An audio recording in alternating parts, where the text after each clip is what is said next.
right, everybody. So it's 9 o'clock and this is Mary Kelly.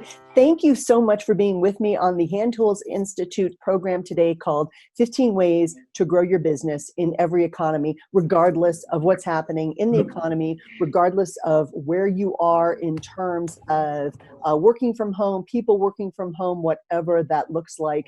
And we are going to get to it. I'm going to start by screen sharing because, of course, I do have this in a program. It makes it easier for me to walk you through these things. And remember when we all started 2020 thinking, yay, this was going to be an awesome year. I don't know about you folks, but I was looking forward to it. It seemed like the year was going to be great, optimistic, 10 years of amazing economic growth. Our best year ever is what we were all looking forward to. And then everything changed. We had this perfect vision heading into 2020, our perfect 2020 vision. All of our conferences were looking like this. We're all excited. And then guess what?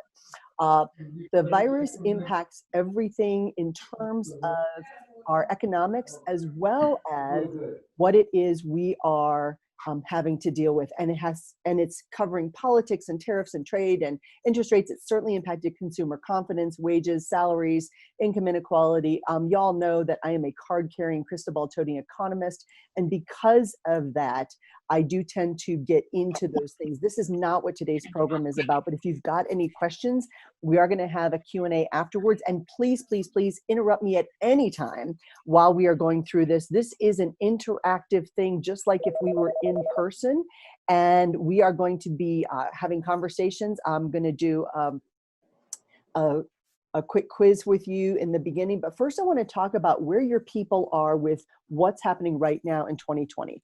So I need to share this with you. There are 6 stages to any crisis. So whether or not it was 9/11, whether or not it's a terrorist attack in Oklahoma City, regardless, or COVID, whatever it is, in any crisis, people go through, there are 6 stages. Not everybody gets to all of the 6 stages.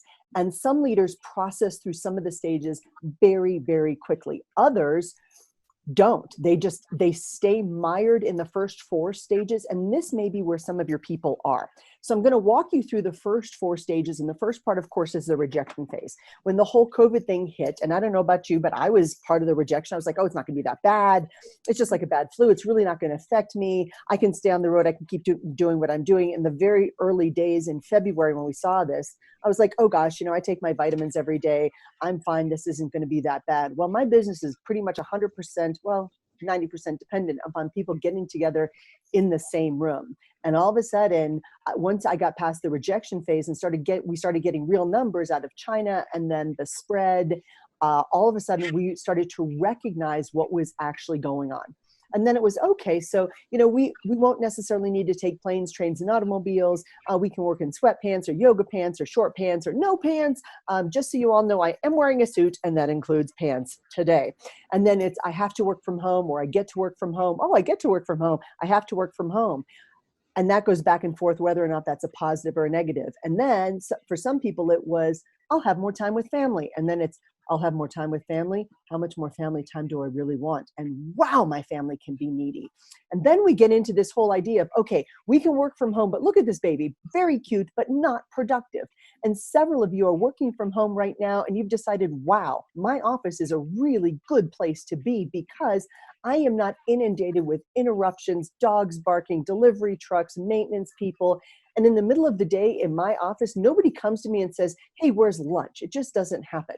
So then all of a sudden we get into this working from home phase. Now, this is a fun thing I want to start with, because working from home, as many of you are doing, you have teams who are working from home. So it sounds like a good idea until it's not. So we all have this working from home personality. I want to start with this. It only takes about a minute and a half. So I'd like you to please rate yourself on a scale of 1 through 5, with 1 being not at all true and 5 being very true. So if you would please just give yourself a score. You're going to number this. There are 12 questions. If you've got a piece of paper, you can write them down. But number 1, I'm easily frustrated by tasks I don't want to do. 1, not at all true. 5, very true. 2, 3, 4, somewhere in the middle. Just write down a number. It takes me a long time to warm up to working first thing in the morning. So for many people, working from home is a challenge because there's other people around. Maybe their morning routine has been interrupted. I'm easily distracted by chores and domestic obligations while at home. Right before this program, by the way, I put in a load of laundry. Am I distracted by that? Not so much, but I do it.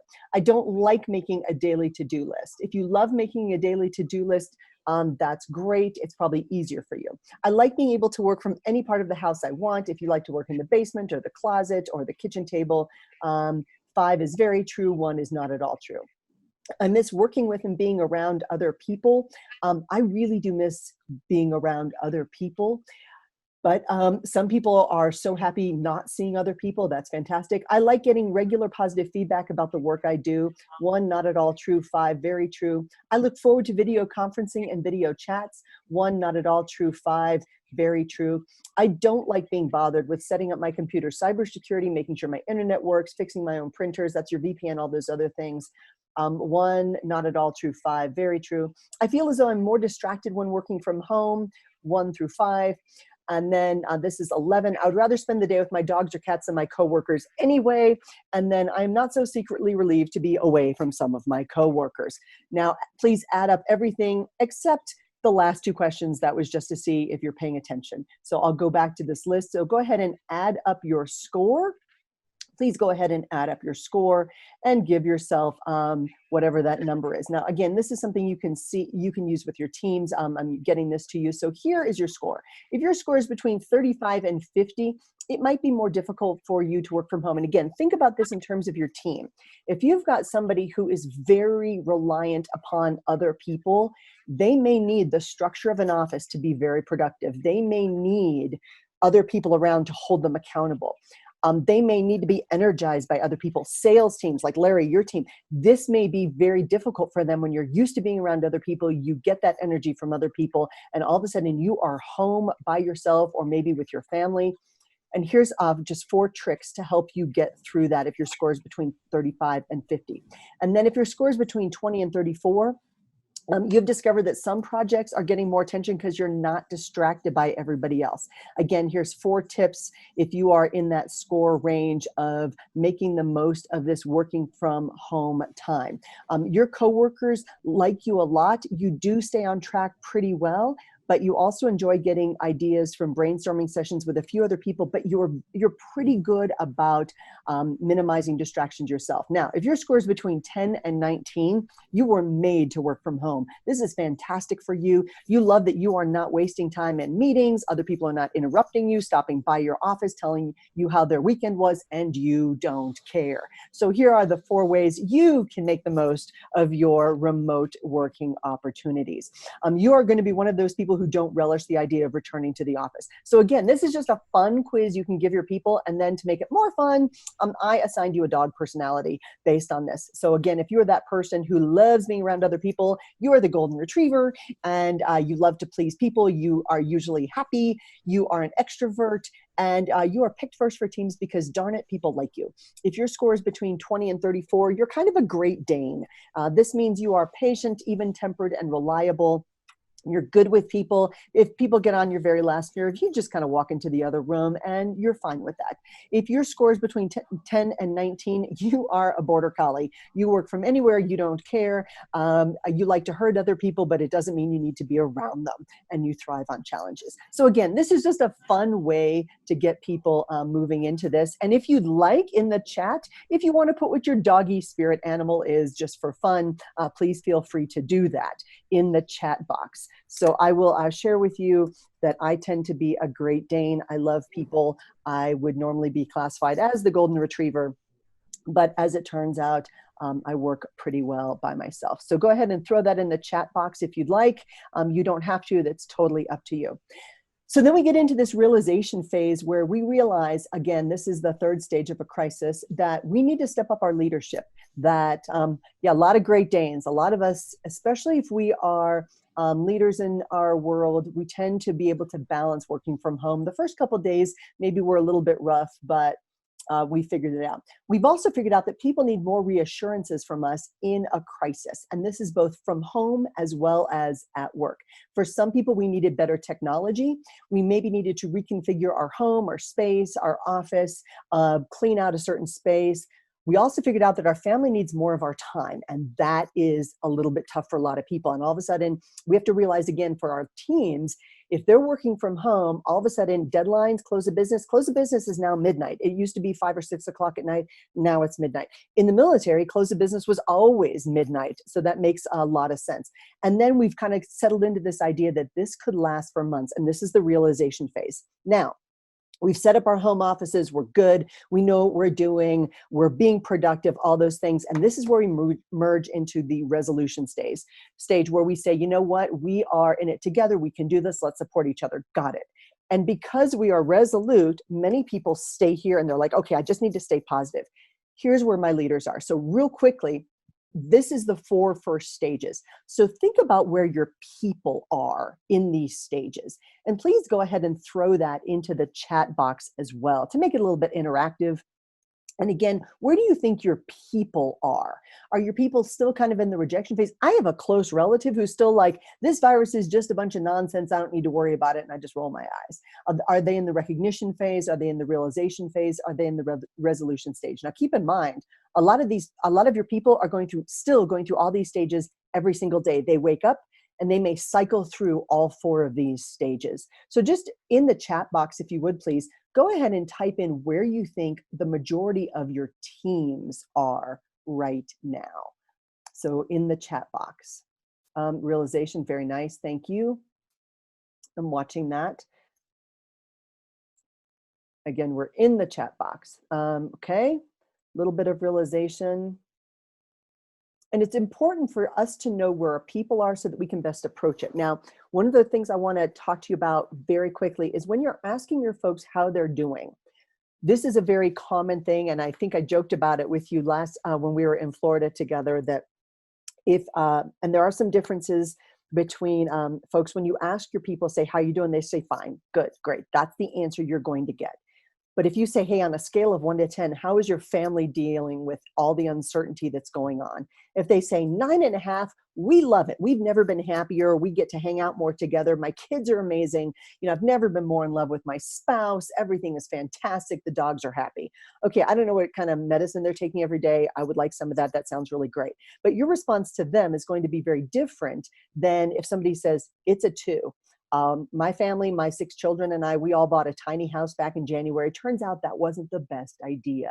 We are all now crammed into this place and we are struggling. So again, your response and how you ask the question, give people a gradated scale. Hey, on a scale of 1 to 10, how are you feeling about this? Or what's going on with this? Or how are you coping with this? It's a very different response for you as a leader to figure out what your teams need from you. Now, my leaders need to be in the last 2 phases, and that's the new reality and the new realignment. So right now, every single thing is on the table in terms of how we run our business, what we do. So think about when you go to buy a new car. You get to choose between the different color, maybe, red, black, brown, gray, white, leather seats, maybe a sunroof, maybe a sound system, whatever. You get to make some choices, but not everything. Moving forward in those vehicles, every single detail is on the table for change, to include whether or not it runs on gas. So think about our business and think about how every single detail could change as we struggle with the idea of bringing people together for both buying as well as other things. And I want to give you some ideas on that. So in the realignment phase, what do we need to do to support our buyers? So for us, many of our buyers are the retailers, and then our end users are their customers. So we've got to be looking not only B2B, but B2C. How do we best support our customers to convey to them how our tools best help them in their life? So how do we work cooperatively with our competition? And this is why I love HTI so much, because we get together, we get to share good ideas. Maybe we need to cooperate on some supply chain issues. Maybe we need to call each other and get some good ideas on, hey, we're doing this. What's working for you in this area? This is working for us. Where can we improve our processes? What needs to shift? Folks, for the last 10 years, we had this great economic growth, and yet when this whole thing started, only 25% of businesses in the United States had more cash than debt. That's a little horrifying. And yes, I know some of it was because of tax structures, but it's a little bit horrifying when we think about we had this great run economically and we still weren't saving money, maybe weren't investing in the right places. So this whole crisis has taken a big spotlight and it put it right on our business, and now we can see the cracks. My great leaders are looking actively for those cracks and trying to figure out what to do to either fill the cracks, get rid of those areas that are not being productive or profitable, and do things differently moving forward. And this will change our leadership. We've got to figure out, again, how do we change our organizational structure and our strategic planning? What does that look like? How do we help our teams manage change? I've got one group of people, I talked to them last night, and I am their corporate advisor, and they call me every time they make a decision, which is great. But they're struggling because they are so worried about being popular with their people that they are afraid to make tough decisions. And right now, we've had people lay off teams, people are furloughed, 40 million people are unemployed. There's opportunity here if we choose to see this as opportunity. So we need to look at where we need to allocate resources, what do we need to create and develop, how do we move quickly to figure out what our markets need. Also, how do we stay focused and help our team stay focused? And then that leads into how do we position ourselves for the future and stay profitable? So here are the two cycles that I love my leaders to be playing in. This is where you need to be in terms of thinking about the new reality. And again, some people are nostalgic for 2019. That's not helping us move forward at all. When people say, well, when things get back to normal, and I just shake my head, I'm like, folks, there is not going to be a normal again. Things are going to be different forever. And even when we get a vaccine, people are still going to be afraid to get together again. It's going to be more difficult. So we've got to be in this realignment phase. Now, one of the sheets of paper I'm giving you in the Kiwi Live, because it's all new, and I put everything this weird mauve color just so I recognize it as being different from my head. I realize that a lot of you gentlemen are like, it looks pink. I apologize for the pink. Anyway, so this idea of what to pivot in your business right now, and I've aligned it with your life and your business, because in the military, my military veterans know this too, there's not a whole lot of distinction between your personal and your professional life. And now working from home, again, we're blurring those distinctions between our personal and our professional life. So there's certain things that need to pivot in both areas. And it's important for us to recognize that. And it's also important for us to recognize that our people are having to pivot this in their heads too. So what are we thinking about? What mindset-wise has changed? Where's our optimistic level? And these are, again, questions you can ask your teams. What is your biggest concern right now?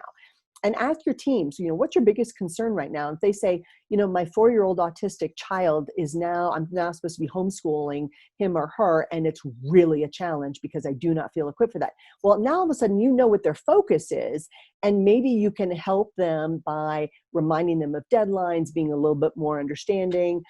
It does not mean that your expectations have changed, but it does mean that as leaders, we have to our job has gotten more difficult. We've got to be more concerned about this blurring of personal and professional lives. And then, of course, the distraction aspect. As we get into this, we get better at it, but we've got to also figure out what are our short-term and long-term goals? What do these look like? Where do we want to be in a year? And budget-wise, where do we need to cut spending? Sadly, some of that means personnel. Some of it means resource allocations. Where are we investing money so that we're better positioned for the future? What are we initiating right now so that we are better positioned for profitability? And what are we getting rid of? For some people, they are hanging on to old processes, old divisions that haven't been profitable in a long time. If they haven't been profitable in the last 10 years, it might be time to let them go. And there's some people that we need to let go. And again, 40 million people unemployed means at the end of July, when most of those unemployment benefits start to run out, all of a sudden there will be a vast pool of people that we can take advantage of. So these are areas of opportunity. And I'm the first one to say that this virus is a terrible thing and it is sad. As leaders, though, we have to look at any change as an opportunity to pivot and an opportunity to be even better. So we want to look very hard at our technology. Are we using the right technology? Is now the time to implement that software system?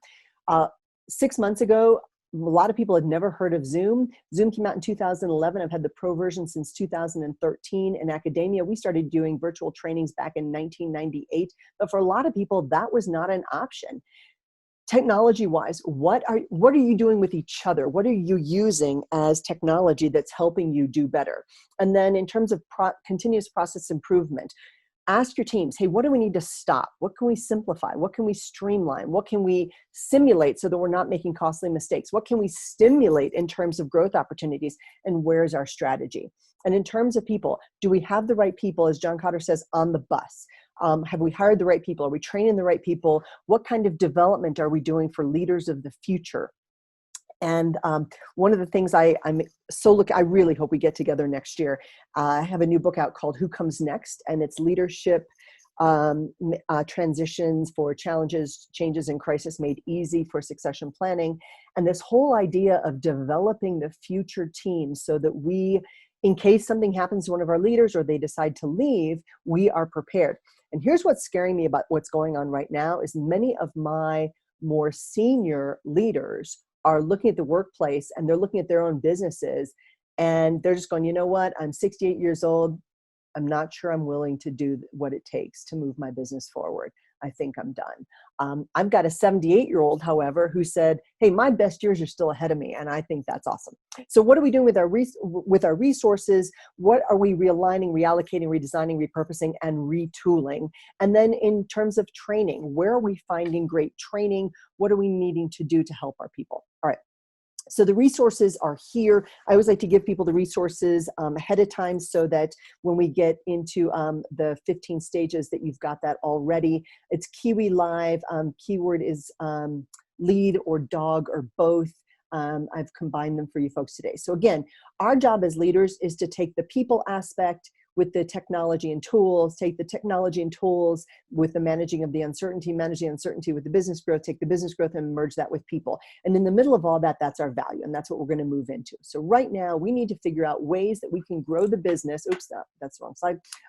In every economy. And this is our to-do list. We have to be able to make more money. Now, what's great about, I know it's hard to say this, but for when my leaders get a little bit discouraged, I ask them to say, okay, what are 10 things that have come out positive because of the crisis we're in? And they're like, oh, the crisis is terrible, terrible, terrible. Yes, I understand that.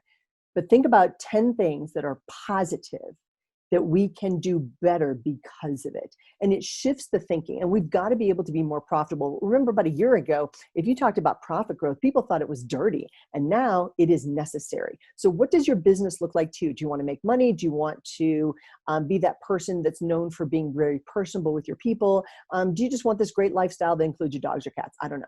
So 10 common business mistakes people make all the time. And some of you, it's not you, but it might be your team. And that is maybe they don't know when they make a profit. And for some of your sales teams, they don't know what those profit margins are and they need to know that. Some people spend too much time and their own resources on outsourceable tasks. I may have mentioned I have a virtual assistant. I've had her for 12 years. She's amazing. But I also use a service called fancyhands.com. And I realize it does sound like a cheap massage parlor, but it's fancyhands.com. And for $29 a month, it's an outsourceable task that I don't have to find somebody else to do. So let's say I just need a quick PowerPoint slide, or I just need some research on some demographics or something like that. I send it to request@fancyhands.com. They recognize my email. And then they send me a note back and go, got it, we got it. And then as soon as they put it in their queue of people, somebody will get back to me. And it can be in 2 hours, sometimes it's a day, but it's pretty fast. And the great thing about it is if I get a good idea and I'm trying to investigate that good idea, sometimes they give me the information I need to go, oh, that's a great idea, or that is not a good idea. So I love that I have these pools of people. And again, we have never been more able to tap into top talent. And if somebody else can do it for you in the positions you are in, it is probably a very good investment. So many people say, many of my mid-tier folks, people love to work with CEOs. They'll say, oh yes, all my CEOs. I tend to work with the people who are below the CEO level. I like the people who are being pressed from the bottom and squished from the top. I love those people because that's where I spent most of my career. And for those people, I talk to them all the time about, are you delegating effectively? And if you are trying to move up to that next level, you can't be doing the jobs that you can pay somebody 8 or 9 or 15 or $20 an hour to do. Number 3, waste time or have people who waste time. Your people right now are wasting time because they're being unproductive, because they're unfocused. We were unfocused before all this happened. I've shared with you, I use a productivity plan every single day. It's part of the downloads in Kiwi Live that you're getting today. I use one every single day. It keeps me on track. And if there's something that I carry over day to day to day, all of a sudden I have to look at it and say, am I procrastinating on that because I just don't want to do it? Do I have the tools necessary to do it? Or do I not have the skill set to do it? And if any of those are true, then I know it's time to outsource that. Some people, again, lack that focus, and you need to help them stay focused by giving them smaller, more definable tasks and helping them stay on track by reminding them of deadlines. Some people don't develop their people, and as a result, people get discouraged and they don't feel as though they count or matter. Some people pay too much for bad advice. They want an easy magic pill instead of doing what works. And a lot of that usually means working smarter and harder, not just one of those. Some people don't use technology to make things easier.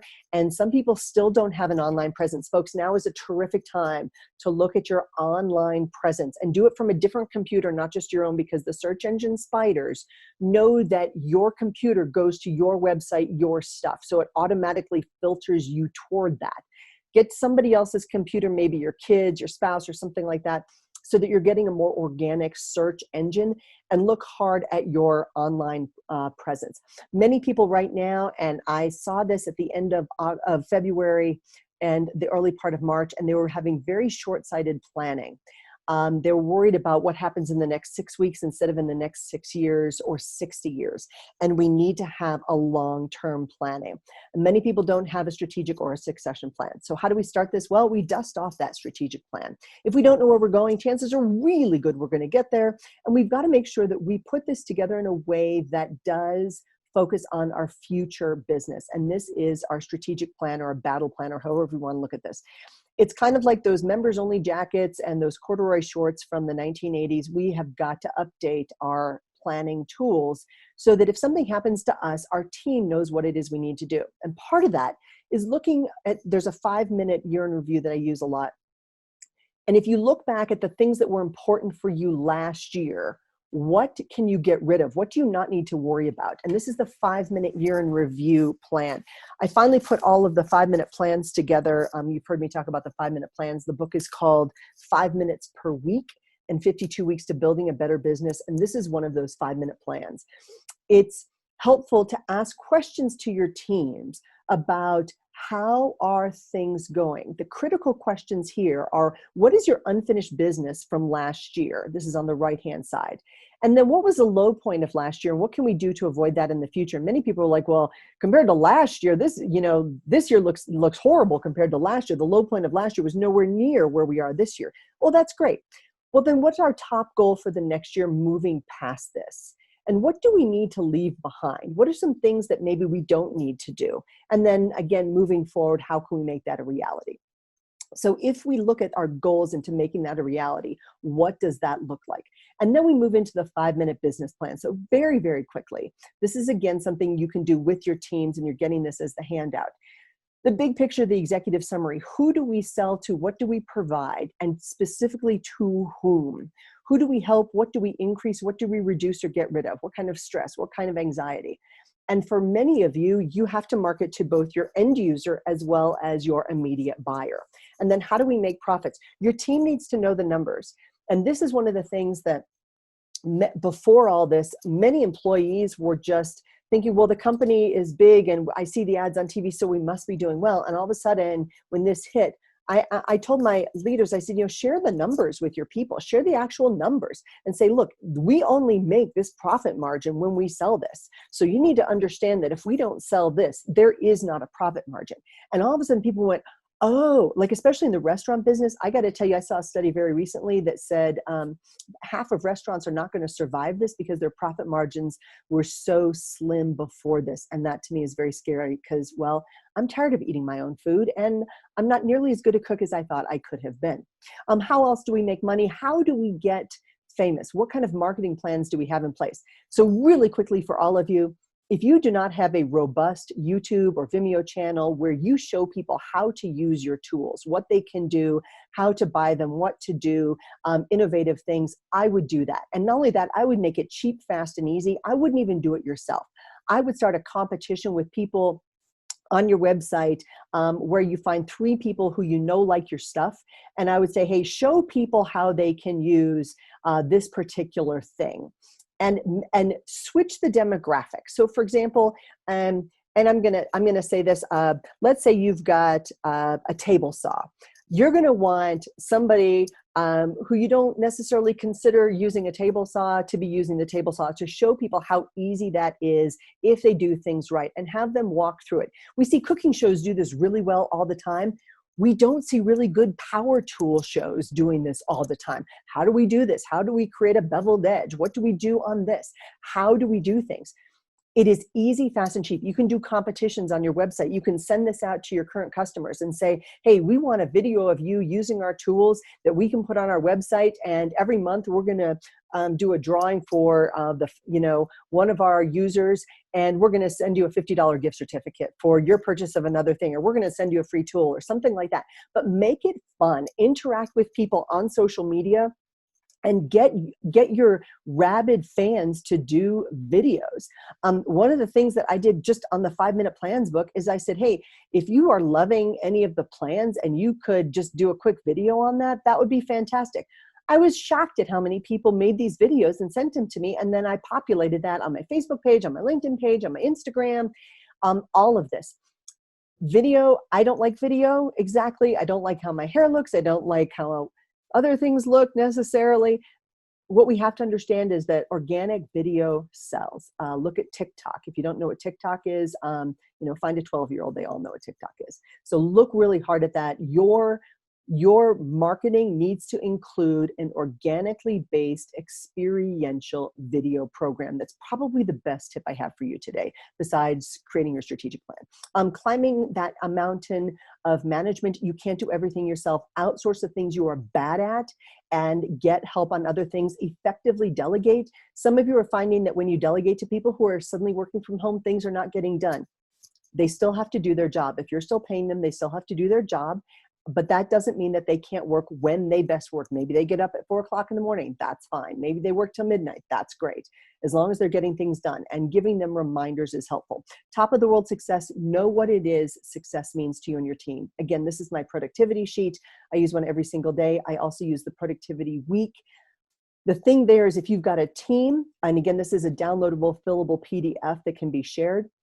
You put the time in minutes there, and it helps people break down that procrastination. If all of a sudden you look at it and say, oh gosh, it's only going to take me 16 minutes, I need to just get that done. And then you get to cross it off, and that gives your brain that burst of serotonin or dopamine or something good. So your top goals, what does this look like for the year? And many people have just abandoned their goals because they thought, well, it's just not going to matter. You and your team need to sit down, 10 times more likely to achieve them if you write it down in your handwriting. I use goals cards. I post it on a whiteboard. It's in my handwriting. You need to know what your top goals are for 2020 and beyond. We still have a business to run. Business is the business of working with people and getting things done. So assess your business. Take a good hard look at where your organization is in the categories that best define you. What do your customers, both your buyers and your end users, want from you? Well, they want education. Many people buy a tool and they don't know exactly all of the uses for that. They think they do, but they don't. And a lot of times in your business, you may rely on your buyers to provide them with that education. But if you want your buyers to buy more of your stuff, give them the tools they need so that your end users are buying more of what it is you sell. So your recommendations, look hard at the recommendations you have online, and make sure that people are not just saying great product, but specifics. More specificity is better.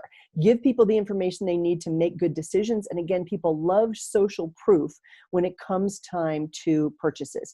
And remember, whatever business you're in, it doesn't matter if you are a fast food industry, if you're a box store, or you're you. People want pleasant interactions with other people. They want the buying process to be easy, and they want sales teams and customer service lines to be responsive if there's a problem. And one of the questions I always ask my sales teams, and Larry, thanks for jumping on and saying that you're in sales. I know we've got several people here in sales, is my buying process easy? If I go online, is it an easy process? So real quickly, this is one of the other interactive exercises we're going to do very fast. This is the 5-minute business growth assessment. Again, probably the third most important thing we're doing this morning. Here are the questions, and I'm going to walk you through them individually. So you're going to make notes, yes, no, maybe, or not sure, to answers to these things. And then you're just going to make notes on this on a piece of paper, and then you're going to circle your top 3 no's that will drive the most revenue to you. I'm thinking that because you don't have this in front of you, I'm just going to walk through. Can everybody see this sheet of paper okay? If not, I've got a slide for everything, okay? So let's just walk through this. I've got a slide for this, but it might be easier to see it all in one place. So we have a business plan that accurately describes our business. Yes, no, not so sure. We have a strategic vision for our business that is driving us toward future success. Yes, no, not sure. Everyone is clear on our goals for moving the organization forward. Now, right now, a lot of your team members, if again, you may be sure, but if I asked your team members, hey, are you clear on what we're going to do to be successful in 2020 and beyond, and 2021, 2022, given everything that's going on, would they say yes? Do we know our break-even points as well as our total revenue, total costs, and total profits? Yes, no, maybe. Do we have systems in place for actively generating, receiving, and thanking our referrals? Yes, no, maybe. Do we have systems in place showing our customer appreciation? And again, a lot of times we might be okay with our buyers, but what about our end users? What are we doing for them?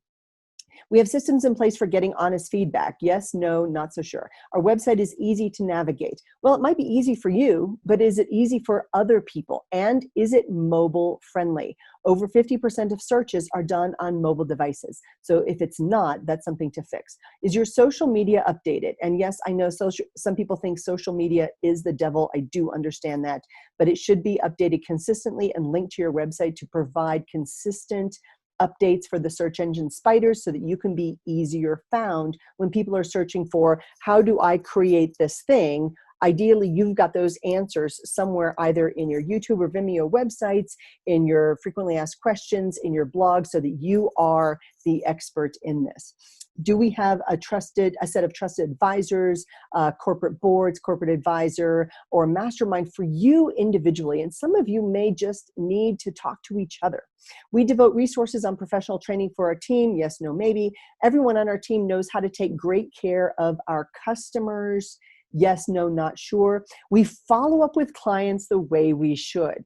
Ooh, ouch. There are very few businesses who say that they can say with 100% accuracy, yes. So with that, please take a look at this and make a note on the piece of paper you have of the top 3 things that if you improved just those 3 things, you would drive more revenue.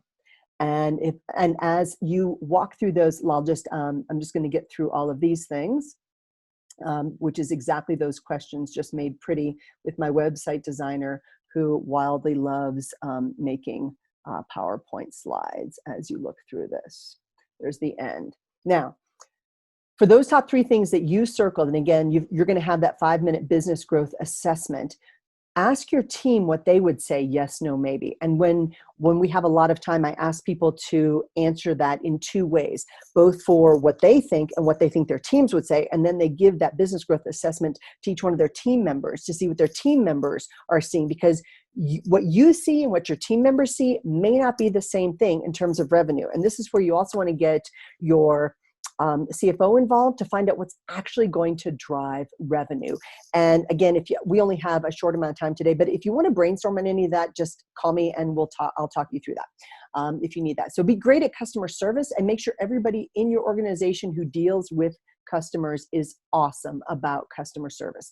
Ideally, you hire people who love people. Those would be the golden retrievers. That would be fantastic. Be honest about creating a system of feedback. I have to share with you, we mostly don't like feedback. We want to be told we are smart and awesome and terrific and, pretty, but that doesn't necessarily help us be better. If you need help with customer service, I do like Shep Hyken's stuff. He's one of these, I think The Convenience Revolution is his new book. He's a magician who turned into customer service. I like his stuff. He's a buddy of mine. He lives in St. Louis, and he helps people be better at customer service. People who love people are naturally great at customer service. Some other people need some help. Number 4, think like your clients and your buyers. How do you stay ahead of not just the competition, but you're competing with people for their buying dollars? So to survive and thrive, we have to add value. Here's what's great for you folks right now. More and more people are doing do-it-yourself jobs. Do-it-yourself means they're buying tools. That's fantastic. Construction industry, high. Anything that deals in the construction industry is seeing a huge uptick. People's disposable income has actually increased in the months of April and May because more people are making more money on unemployment than they were making while they were working. Now that money's going to run out, like I said, at the end of July.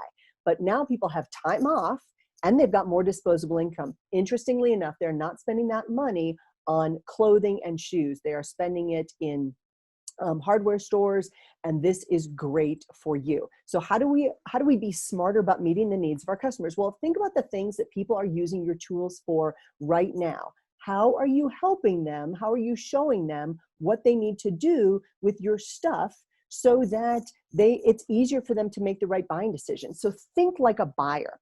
People buy from you or your teams because common courtesy, you understand what we want. You provide us with accurate updates. You've solved other problems. And if we need to talk to a live person, guess what? We get that. We love that.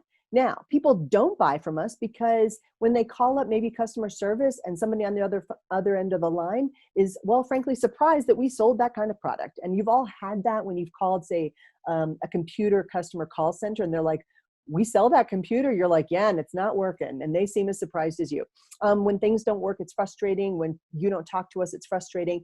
Many people have been afraid of making phone calls because they didn't want the rejection, and they just don't know where their customers and their clients are in their head. So they didn't do anything.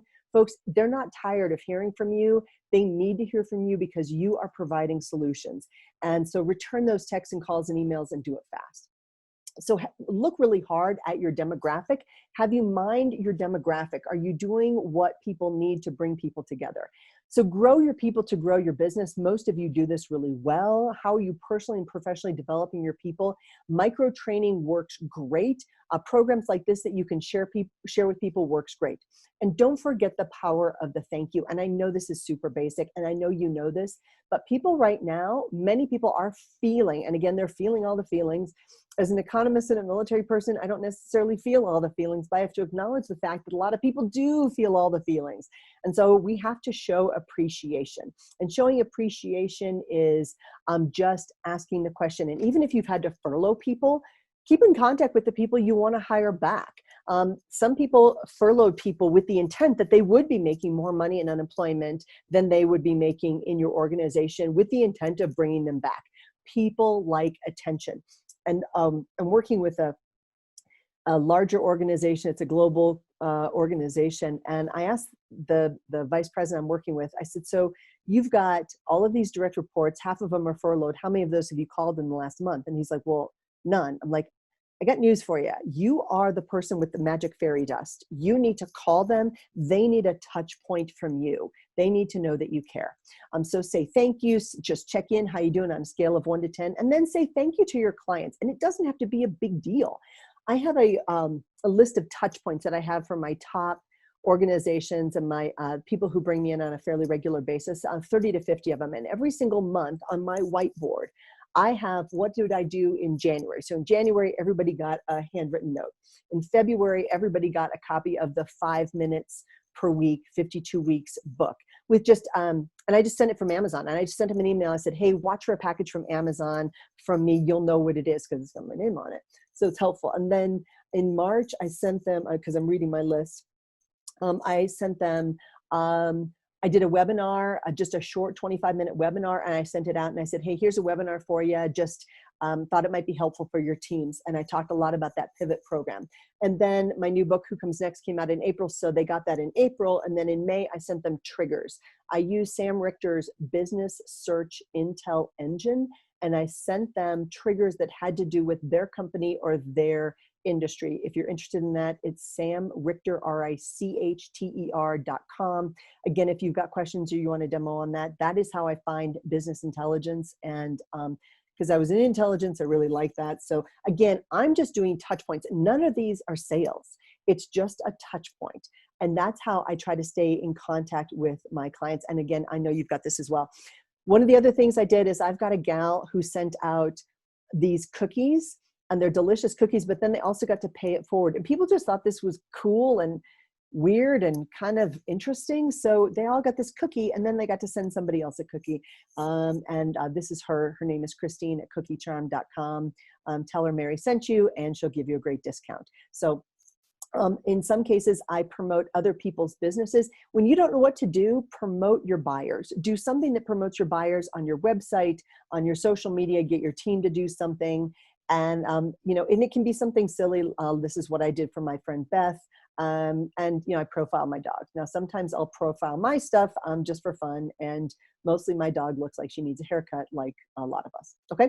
So embrace technology, and that includes social media, because it is here to stay.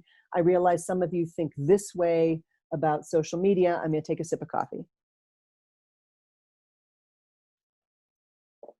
And that's kind of how some of us feel about social media. But we do have to work it, and we do have to use the search engine spiders to keep our websites updated and fresh, so that when people search for the answer to their questions, you pop up.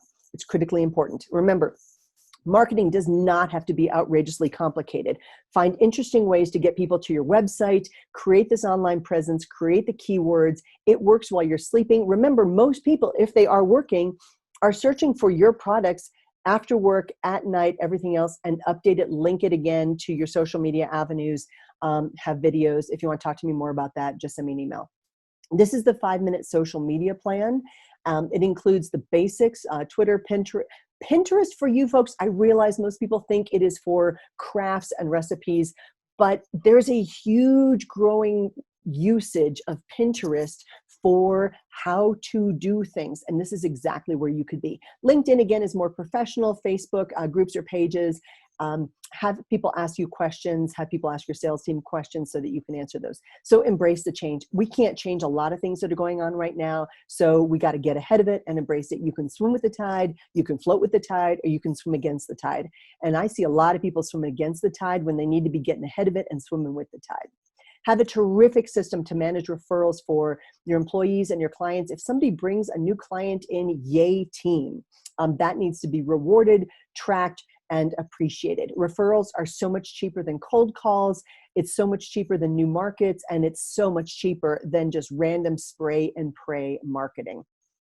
I like Bill Cates as books that I keep on my Kindle, my iPad, my phone, everything. I read his books because, again, coming from that military background, I don't have necessarily the words in my head to ask for the referral. I struggle with this, even though I've been working trade shows since I was about 7 years old with my dad and his business.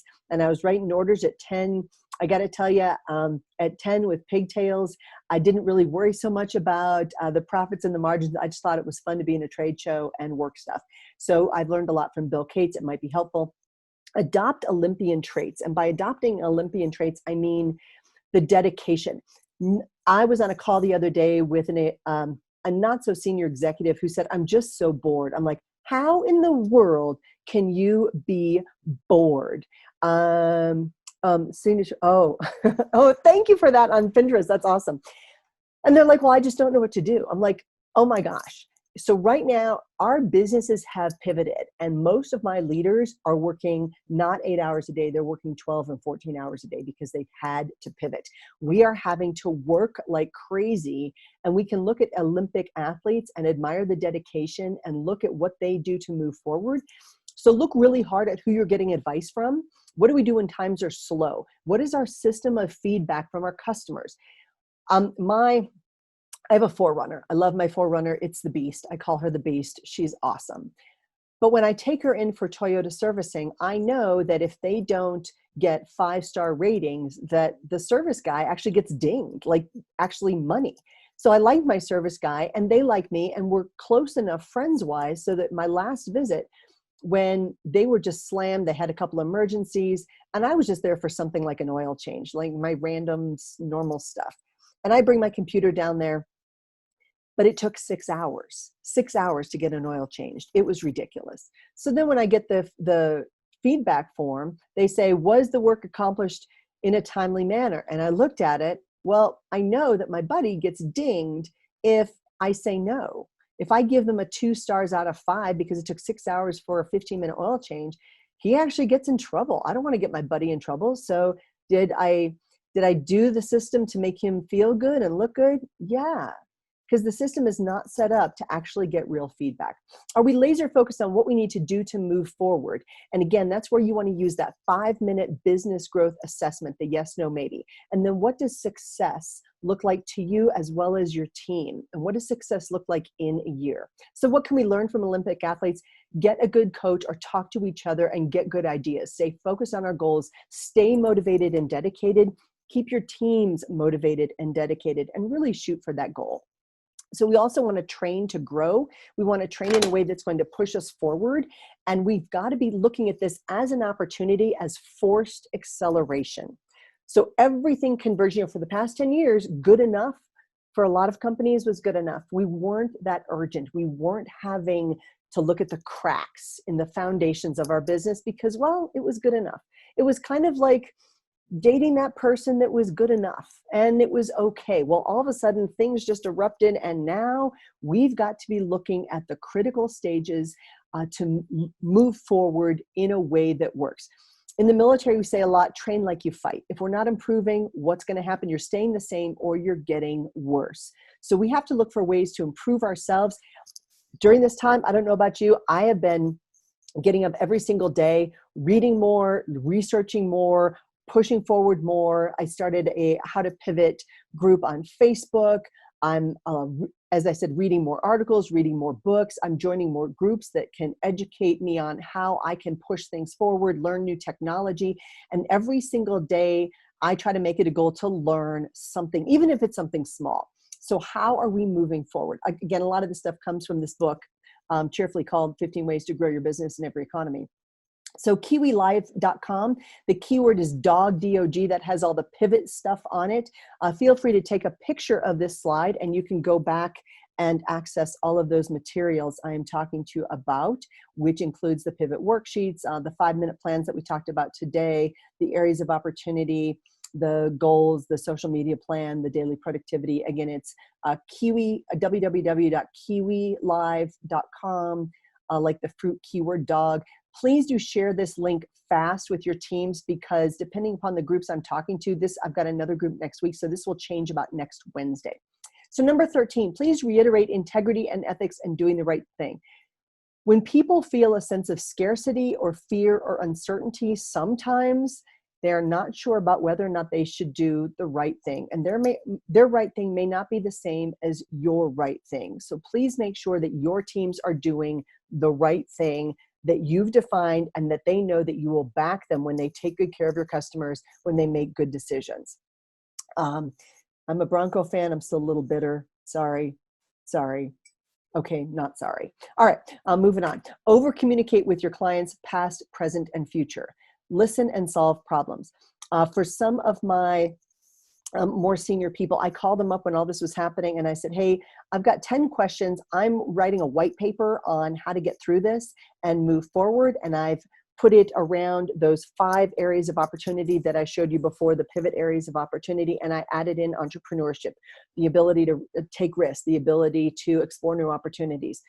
Do you have any thoughts? And I asked them 10 questions. And so that became, I thought it was going to be 20 things for 2020. It became this mammoth white paper. It's about 50 pages. If you're interested in this, let me know and I will email the completed copy to you. You're going to want to pour a stiff drink when you sit down to read this, but it is outlined as challenges, opportunities, and solutions.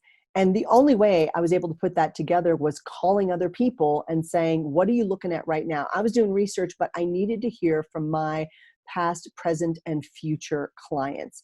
And the idea, of course, is to provide value and solve problems. Remember, your people are not tired of hearing from you. They may be tired of hearing just about you from you, but they're not tired of hearing from you. They're actively looking for solutions from you. So when in doubt, give, and then give some more. And that's your community, friends, strangers, local associations, Hand Tools Institute. Maybe you're the one who can do a quick 20-minute video on, how we're doing videos. Maybe you can do a program on what we're doing for marketing. Maybe you can help each other out. Maybe you want to do a casual roundtable as a follow-up to this. I am more than excited to be part of anything like that if you'd like. Okay, great. And I'm going to give you that my email as well, and you can save the chat from this conversation. I also wanted to share with you just some of the resources I use on a regular basis. Kiwi Live for email distribution, the newsletter. Just one thing on the newsletter, I do have a newsletter right now. If you go to my website, it's productiveleaders.com. There's 52 leadership reminders when people sign up for the newsletter. It's just because you've got to do something to make sure the links work. And my newsletter. Okay, so I don't care if you read it. I don't care if you open it. I don't care if you look at the articles. All I want people to do is be reminded of my name. All I'm trying to do is stay top of mind. I use MailChimp for that. I do use Zoom all the time. Back when I used to travel, I used TripIt. My CRM, many of you use Salesforce. It's great. I use Zoho One. It's a little bit more cumbersome, but it's got some interesting functionality. I do use some text expanders. If you find yourself writing the same words over and over, the same phrases, and copy paste is just not working, try Text Expander. For scanning, I use Scannable. For business cards, back when we used to exchange business cards, remember that? Sad. But I use this thing called Abby, ABBYY. And that allows me to sort by category. I also use Tiny Scanner. Some people use RoboForms. Book Like a Boss is a calendar scheduling tool that if you want to just see what it looks like, just check out bookme.name/Mary Kelly. The reason I like it is because it automatically creates a Zoom link as well. So we're not going back and forth going, okay, one's good for you, one's good for you. They book it once, we're good. I don't have to then send a follow-up anything. It just works. Zoom does transcription for free. If I need transcription done, I use Temi. For small formatting jobs, I will use fancyhands.com. That's my link for that. I also do use sometimes Fiverr, as well as I've got a team of about 26. And I've been using grocery delivery stuff for forever. Instacart, Grubhub, all those things. Because it's more convenient for me when I travel, and now it's just more convenient for me now that I don't travel. So this is just my list of resources. I think it's important for us to share resources. The one other thing I want to share with you is Blinkist. I use this, it's a book reading service. It compresses things so that if I'm really interested in a book, that's how I check it out first. Sometimes I go, okay, I got what I needed from the summary, or wow, this is really interesting. I need more of that. And then I'll go ahead and buy the book. And that's kind of how I do that. My productivity sheets, as well as a bunch of other free stuff, is here at productiveleaders.com under free resources. And that's always there. I started using my own website to stash the things that I use all the time. Before, using the cloud was called the cloud, because I needed it wherever I was. So I don't know if that might be helpful for you as well. And then this is just, yeah, I don't know. Okay, so really quickly, we've got time for some questions and takeaways. And in case you want to see how my Join by Text works, there's more free resources. Again, you're going to text the word dog to 66866. Yes, I realize that's a lot of sixes and it's creepy for some people. I didn't have control over that, but text the word dog to that. And then the goals setting sheet. This is something where many of my people are struggling because they're seeing the obstacles and not the solutions. And the goal setting plan is the last takeaway. And that is when people say, well, I can't do this because. I go, okay, so you can't do it because, let's find the solutions. And people go, but I can't because. Okay, so identifying the obstacles, a lot of people stop there. But once your brain gets the solution in their head, in its head, your brain will do the work for you. And this is where it's fascinating. We have to do this, find solutions all the time when we're at sea, and there's just not resources that you would think. What we do, as I think I showed you this last year, it is dangerous, and we color code people based on the job they do, because we have to make sure that we've got the right people in the right place at the right time doing the right thing. And this allows us to immediately see, do I have the right people in place? And you would think, wow, Isn't there a more technologically oriented system? Well, guess what? Different color shirts, well, work. Sometimes the simplest solution is the best. And we do get up close and personal to jet engines. And you got to remember that the average age on board an aircraft carrier is 19 and a half years old. So we have to make the most of our talent, our people, and the opportunities, even considering the fact that many of our younger workers are more concerned about different varieties of the avocado toast. And by the way, it's delicious.